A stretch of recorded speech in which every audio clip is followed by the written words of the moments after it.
শ্ৰীমন্ত শংকৰদেৱ নগৰত উপস্থিত মঞ্চত উপবিষ্ট হোজাই জিলাৰ মাননীয় বিধায়ক ডাঙৰীয়া, জিলা সত্ৰ ন্যায়াধীশ ডাঙৰীয়া প্ৰমুখ্যে বিশিষ্ট ব্যক্তিসকল, মোৰ সন্মুখত উপস্থিত শ্ৰদ্ধাৰ ৰাইজ আৰু হোজাইবাসীৰ সকলোলৈকে মই 67 সংখ্যক গণৰাজ্য দিৱসৰ মোৰ শ্ৰদ্ধা নিবেদন কৰিছোঁ।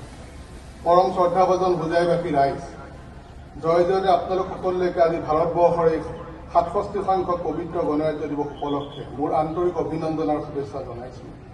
আজি জাতীয় জীৱনৰ এনে ঐতিহাসিক মুহূৰ্তত জাতিৰ পিতা মহাত্মা গান্ধীলৈ মোৰ গভীৰ শ্ৰদ্ধাঞ্জলি যাচিছোঁ। লগতে স্বাধীনতা আন্দোলনৰ বীৰ শ্বহীদ মণিৰাম দেৱান, কুশল কোঁৱৰ, কনকলতা বৰুৱা, মুকুন্দ কাকতি, ভোগেশ্বৰী ফুকননী আদিৰ লগতে অসম তথা ভাৰতবৰ্ষত যিসকল জ্ঞাত বা অজ্ঞাত মুক্তিযোদ্ধাৰ চৰম ত্যাগ, কঠোৰ সংগ্ৰাম আৰু কষ্ট সহিষ্ণুতাৰ বিনিময়ত আমি স্বাধীনতা লাভ কৰিলোঁ, সেইসকল মহান ব্যক্তিকো সশ্ৰদ্ধ প্ৰণিপাত জনাইছোঁ। দেশৰ সাৰ্বভৌমত্ব আৰু অখণ্ডতা ৰক্ষাৰ হকে প্ৰাণ আহুতি দিয়া বীৰ জোৱান, অৰ্ধসামৰিক বাহিনী, আৰক্ষীৰ জোৱান সকলোলৈ এই শুভক্ষণত মই আন্তৰিক শ্ৰদ্ধা জনাইছোঁ।